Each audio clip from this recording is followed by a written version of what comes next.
From petapixel.com, camera trap captures clouded leopard holding a slow loris. From prehistoric to present, my name is Ethan. This is Creature Guide Live Daily News. Now, let's get into the animal news of the day. Well, this is interesting. This is unheard of a clouded leopard holding a slow loris, even hunting them. This is quite a rare sight. So, the clouded leopard is actually a very distant relative of true leopards over in different parts of Asia and Africa. Its closest relative is the Sundarban or Borneo leopard or clouded leopard. And this is the mainland clouded leopard. The mainland clouded leopard reaches somewhere around 50 pounds or 23 kilograms. And these animals are the most arboreal of any big cat species. Clouded leopards spend most of their time up in the trees, and they're pretty much the only cat known to rest hanging upside down from the tree with all four limbs. They also have the longest canines compared to their body size of any cat, despite them being somewhere around 4 inches. And here is a definitely a very lazy one, or at least he's quite comfortable. You can find them throughout different parts of Southeast Asia. This is over possibly in some part of India. They're in the very northeastern region of India, but you can find them different parts of Cambodia, Vietnam, Bangladesh, Nepal, and even Vietnam. So, a camera trap captured the first ever photographic evidence of a clouded leopard preying on a Bengal slow loris. The image was taken by a camera trap set up by the Wildlife Institute of India and the Forest Department in Dihing Petkai National Park in Assam, India on December 7th, 2024.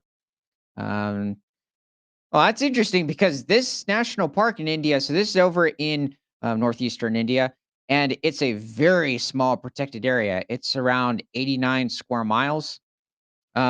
This region hosts a few Asian elephants within the region and as well more clouded leopards, but also the Bengal slow loris, which is a member of the Stephersoni order of um, who are they?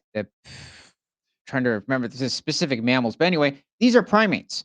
But despite their look, they're actually quite distantly related to lemurs, and they're more closely related to animals such as the northern greater galago, which inhabits different parts of what was it, eastern Tanzania, as well as eastern Kenya and Somalia over in Africa. So they actually don't live too far from the wildebeest herds over in Tanzania. This individual probably weighs somewhere around 6 to 700 grams and tends to feed on a wide variety of different species of gum as well as leaves where it lives. However, the Bengal slow loris, this animal does feed on a wide variety of different species of leaves as well as even certain seeds, but it will also feed on a wide variety of different species of insects. An interesting thing about this animal is that it also weighs about 4 pounds or 1.8 kilograms. This animal is venomous. It actually has a scent gland on its arm that it mixes with the enzymes of its saliva to create a toxic bite. So, yes, if you ever get bitten by this animal, you will be inflicted with venom. So this, however, is the southern greater bush baby, which you can find over in different parts of Cameroon, Equatorial Guinea, the Western Republic of Congo, as well as Cameroon. This is also a relative of the Bengal slow loris, or at least 8 different species of slow loris. And this animal is also primarily a vegetarian. Well, it actually goes after the gum of the trees as well, but it relies on animals like certain species of cicada um, to create a certain hole within the tree in order to extract those nutrients. He's also like 600 grams. There is also the Chinese pangolin that inhabits this national park, which reaches somewhere around 15 pounds or 6.8 kilograms and primarily feeds on different species of ants and termites within the region. They are also primarily bipedal. Pangolins in general have very small forelimbs compared to their body size. Occasionally, you might see them use their forelimbs, but it tends to be just primarily for climbing. Since they are somewhat arboreal, certain species are much more terrestrial than others. So the Chinese pangolin does spend part of its time up in the trees.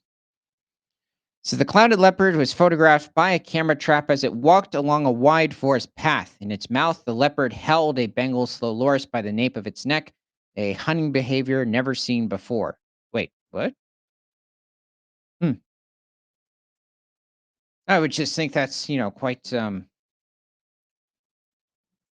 according to it's quite just common on holding or the way something like a clouded leopard or one of the smaller cats within the region would hold a smaller prey item. According to a report by Manga Bay, India, the elusive nature of a clouded leopard, and the Bengal slow loris, which are nocturnal, live on trees. Oh yes, the Bengal slow loris. If you look at their distinct eye structure, they have some of the best night vision of primates. Let's see. Where was I? Yeah, which are nocturnal, live on trees, have made the animals notoriously difficult to study. Only one or two people in my patrol party have reported seeing clouded leopards. So, the fact that a single camera trap image captures both these animals is extremely significant. The photo came from one of 95 cameras placed around Dihing Patkai National Park to study five of the eight wildcat species that live there. Hmm. So, they're actually putting out cameras and getting footage of the animals. This is good to hear. There's plenty of national parks or protected areas in general that maybe have literally a handful of cameras set up or there aren't any. Tends to be in ones where they're not as well protected. Clouded leopards are listed as blah blah blah. Okay. One more thing. It's not really relevant. Is there's the very rare red cerro goat-like antelope within this region. So this is actually a relative of mountain goats as well as bison and cattle. Despite its overall look, this animal can weigh up to 350 pounds or around 160 kilograms. Primarily feeds on different species of leaves and grasses within the region. It does have to, especially younger individuals, have to watch out for clouded leopards as well as tigers within the region. Oh, yeah, that's a big guess. As well as pretty much all the animals that I mentioned. It's really there's not a good estimate for how many of even the clouded leopard there might be. The guess is there could be as many as or as few as 8,000 in all of Southeast Asia. The red cerro, yeah, that's unknown. So, let me know what your favorite species of Southeast Asian mammal is in the comments. And from prehistoric to present, my name is Ethan. This is Creature Guide Live Daily News. Remember to like, comment, subscribe if you love talking about animals, and share this show with everyone you know, because nothing is better than all animals all the time.